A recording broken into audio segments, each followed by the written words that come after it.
Hello ನಮಸ್ತೆ. ಇವತ್ತಿನ ವ್ಲಾಗಲ್ಲಿ ನಾವು ಚಿಕ್ಕಮಗಳೂರು ಜಿಲ್ಲೆಯ ಕಳಶ ಇಲ್ಲಿಗೆ ಹೋಗ್ತಾ ಇದ್ದೇವೆ. ನಾವು ದ ಪ್ರಿನ್ಸ್ ಆಫ್ ಕಳಶ ಇಲ್ಲಿ ಸ್ಟೇ ಆಗಿದ್ವಿ. ಮ್ಯಾಂಗ್ಳೂರಿಂದ ಇಲ್ಲಿಗೆ 3 ಅವರ್ಸ್ ಜರ್ನಿ ಪ್ಲಸ್ 1 ಅವರ್ ನಾವು ಬ್ರೇಕ್ ಟೈಮ್ ಎಲ್ಲ ತಗೊಂಡು ಹೋಗಿದ್ವಿ. ಶರೀಫ್ ಅವರು ನಮಗೆ ಟ್ರಾವೆಲ್ ಗೈಡ್ ಆಗಿ ಸಿಕ್ಕಿದ್ದೇ ನಮ್ಮ ಲಕ್ ಅನಿಸುತ್ತೆ. ಅಷ್ಟು ಚೆನ್ನಾಗಿ ನಾವು ಟ್ರಾವೆಲ್ನ ಎಂಜಾಯ್ ಮಾಡಿದ್ವಿ. ಎಲ್ಲ ಪ್ಲೇಸ್ಗೂ ಅವರು ನಮ್ಮನ್ನು ಕೇರ್ ತಗೊಂಡು ಅಡ್ವೆಂಚರಸ್ ಟ್ರಿಪ್ ಎಂಜಾಯ್ ಮಾಡೋ ಥರ ಮಾಡಿದರು. ನಾವು ಕಳಶಕ್ಕೆ ಸಂಜೆ 4 ಗಂಟೆಗೆ ರೀಚ್ ಆದ್ವಿ. ಅಲ್ಲಿಂದ ಸ್ವಲ್ಪ ಫ್ರೆಶ್ ಅಪ್ ಆಗಿ 4:30 ಸುಮಾರಿಗೆ ನಮ್ಮನ್ನು ಅಂಬಾತೀರ್ಥಕ್ಕೆ ಕರ್ಕೊಂಡು ಹೋದರು. ಇದಂತೂ ನನ್ನ ಲೈಫ್ನ ಅಡ್ವೆಂಚರಸ್ ಜರ್ನಿ ಹೇಳ್ಬೋದು. ಆಫ್ ರೋಡ್ ಜೀಪಲ್ಲಿ ಭಯನೂ ಆಯಿತು, ಖುಷಿನೂ ಆಯಿತು. ಅಂಬಾತೀರ್ಥ 5 ತೀರ್ಥಗಳಲ್ಲಿ ಒಂದು. ಈ 5 ಪವಿತ್ರ ಜಲಗಳು ಹಿಂದೂ ಪುರಾಣದೊಂದಿಗೆ ಸಂಬಂಧ ಹೊಂದಿದೆ. ವಸಿಷ್ಠ ತೀರ್ಥ, ನಾಗತೀರ್ಥ, ಕೋಟಿ ತೀರ್ಥ, ರುದ್ರತೀರ್ಥ, ಅಂಬಾತೀರ್ಥ. ಅಂಬಾತೀರ್ಥ ಪಾರ್ವತಿ ದೇವಿಗೆ ಸಮರ್ಪಿಸಲಾಗಿದೆ. ಇದೇ ಜಾಗದಲ್ಲಿ ಕ್ರೇಜಿ ಸ್ಟಾರ್ ರವಿಚಂದ್ರನ್ ಅವರ ರಣಧೀರ ಸಿನಿಮಾದ ಶೂಟಿಂಗ್ ಕೂಡ ಇಲ್ಲೇ ಆಗಿತ್ತು. ಇಲ್ಲಿ ತುಂಬ ಶುದ್ಧವಾದ ನೀರು ಇದೆ. ಇದರಲ್ಲಿ ನಮಗೆ ಸ್ಕಿನ್ ಪ್ರಾಬ್ಲಮ್ ಏನಾದರೂ ಇದ್ದರೆ ಅಥವಾ ಕೂದಲು ಉದುರೋದೆಲ್ಲ ಈ ನೀರಲ್ಲಿ ಹೋಗುತ್ತೆ ಅಂತ ಹೇಳಿದರು ನಮ್ಮ ಗೈಡ್. ಹಾಗೆಯೇ ಇಲ್ಲಿ ಈ ಜಾಗದಲ್ಲಿ ತುಂಬ ಆಳ ಇದೆ ಅಂತ ಹೇಳ್ತಾಯಿದ್ರು. ಇಲ್ಲಿ ಯಾರಾದರೂ ತಪ್ಪಿ ಬಿದ್ದರೂ 4-5 ದಿನ ಬೇಕಾಗುತ್ತೆ ಅವರ ಡೆಡ್ ಬಾಡಿ ಸಿಗೋಕ್ಕೆ, ಅಷ್ಟು ಆಳ ಇದೆ ಅಂತ ಹೇಳ್ತಾರೆ. ಪರ್ಟಿಕ್ಯುಲರ್ಲಿ ಈ ಜಾಗದಲ್ಲಿ ಜಾಸ್ತಿ ಆಳ ಇದೆ ಅಂತ ಹೇಳಿದರು ನಮ್ಮ ಗೈಡ್. ಇಲ್ಲಿನ ಬಂಡೆಕಲ್ಲುಗಳೆಲ್ಲ ಯಾವ ರೀತಿ ಇದೆ ಅಂತ ನೋಡಿ, ತುಂಬಾ ಸುಂದರವಾಗಿದೆ. ಇಲ್ಲಿನ ವ್ಯೂ ತುಂಬಾ ಚೆನ್ನಾಗಿತ್ತು. ನಮಗಂತೂ ಸಿಕ್ಕಾಪಟ್ಟೆ ಇಷ್ಟ ಆಗಿತ್ತು ಈ ಜಾಗ. ಇಲ್ಲಿಂದ ನಮ್ಮನ್ನು ಮುಂದೆ ಜೀಪಲ್ಲಿ ಅವರು ಕರ್ಕೊಂಡು ಹೋದರು. ನೀರಿನ ನಡುವೆ ಕರ್ಕೊಂಡು ಹೋದರು ನಮ್ಮನ್ನು. ಅಲ್ಲಿ ಸ್ವಲ್ಪ ನೀರಿನ ಮಟ್ಟ ಕಡಿಮೆ ಇದೆ ಆ ಜಾಗದಲ್ಲಿ. ಸೊ ಅಲ್ಲೇ ಜಾಸ್ತಿ ಜನರು ಬಂದು ಅಲ್ಲಿ ನೀರಲ್ಲೆಲ್ಲ ಆಟ ಆಡೋದು ಮಾಡ್ತಾರೆ. ಈ ಜಾಗಕ್ಕೆ ಅಷ್ಟು ಜನ ಯಾರು ಹೋಗಲ್ಲ, ತುಂಬ ರಿಸ್ಕ್ ಇದೆ ಈ ಜಾಗದಲ್ಲಿ. ಅದಕ್ಕೋಸ್ಕರ ಇಲ್ಲಿ ಯಾರೂ ಹೋಗಲ್ಲ ಈ ಕಡೆ. ಅದಕ್ಕೋಸ್ಕರ ನಮ್ಮನ್ನವರು ಜೀಪಲ್ಲಿ ಮುಂದೆ ಕರ್ಕೊಂಡು ಹೋಗ್ತಾರೆ. ಅಲ್ಲಿ ತುಂಬ ನಾವು ಎಂಜಾಯ್ ಮಾಡಿದ್ವಿ, ನೀರಲ್ಲಿ ಆಟ ಆಡಿದ್ವಿ. ಕಳಶದಿಂದ ಇಲ್ಲಿಗೆ ಒಂದು 10 ನಿಮಿಷದ ದಾರಿ ಅಷ್ಟೇ. ಆದರೆ ಇಲ್ಲಿ ಬರಬೇಕಾದ್ರೆ ನಮ್ಮ ಕಾರಲ್ಲಿ ಬಂದರೆ ತುಂಬ ಪ್ರಾಬ್ಲಮ್, ಯಾಕಂದರೆ ರೋಡ್ ಫುಲ್ಲು ಕರೆಕ್ಟ್ ಇಲ್ಲ. ಅದಕ್ಕೋಸ್ಕರ ಇಲ್ಲಿಗೆ ಜೀಪೇ ಪ್ರಿಫರ್ ಮಾಡ್ತಾರೆ. ಜೀಪಲ್ಲಿ ಬಂದ್ರೇ ಬೆಸ್ಟ್ ತುಂಬ, ಯಾಕಂದರೆ ಒಂಥರ ಟ್ರಿಪ್ಪೇ ಅಡ್ವೆಂಚರ್ಸ್ ಆಗಿರುತ್ತೆ. ನೋಡಿ ಇವಾಗ ಈ ಕಲ್ಲಿನ ನಡುವೆ ನಮ್ಮ ಜೀಪ್ ಹೊರಟಿದೆ.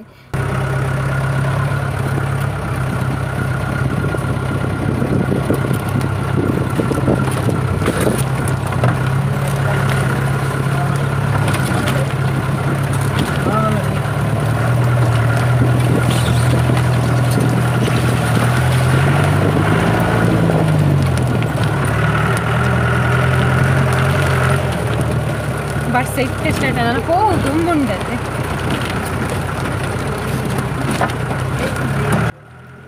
ನಾವಲ್ಲಿ ರೀಚ್ ಆಗೋಷ್ಟರಲ್ಲಿ ಒಂದು 5 ನಿಮಿಷದಷ್ಟು ಮಳೆ ಬಂತು, ಮತ್ತೆ ಸ್ಟಾಪ್ ಆಯಿತು.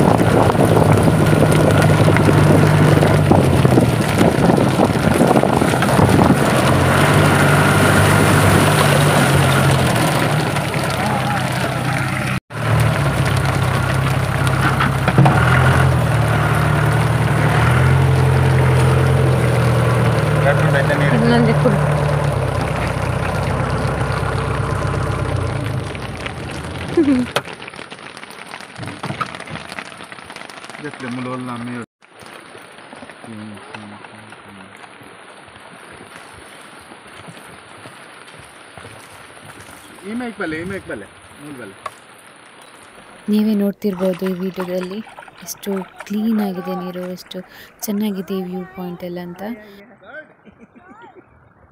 ನೀವು ವೆಕೇಷನ್ಗೆ ಪ್ಲ್ಯಾನ್ ಮಾಡ್ತಾ ಇದ್ದರೆ ತಪ್ಪದೆ ಈ ಜಾಗಕ್ಕೆ ಬನ್ನಿ. ನಿಮಗೂ ತುಂಬ ಇಷ್ಟ ಆಗುತ್ತೆ. ನಿಮ್ಮ ಫ್ಯಾಮಿಲಿ ಜೊತೆ, ಫ್ರೆಂಡ್ಸ್ ಜೊತೆ ಈ ಜಾಗದಲ್ಲಿ ಸಿಕ್ಕಾಪಟ್ಟೆ ಎಂಜಾಯ್ ಮಾಡ್ಬೋದು. ಮಕ್ಕಳಿಗೂ ಸಿಕ್ಕಾಪಟ್ಟೆ ಇಷ್ಟ ಆಗುವಂಥ ಜಾಗ ಇದು.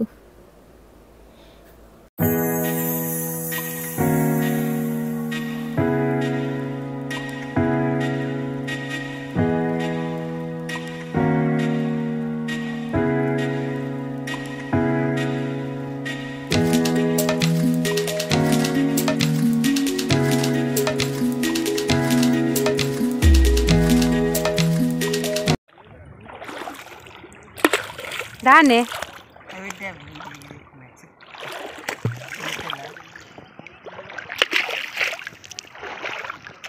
ಯಾರು ನೀರಿನ ಅಷ್ಟು ಕ್ಲೀನ್ ಉಂಟು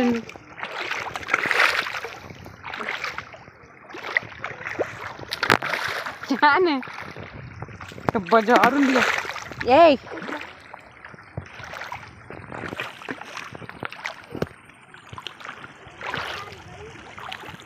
ನೀರು ಕ್ಲೀನ್ ಉಂಟು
ಮಗನ ಜೊತೆ ಟ್ರೆಕ್ಕಿಂಗ್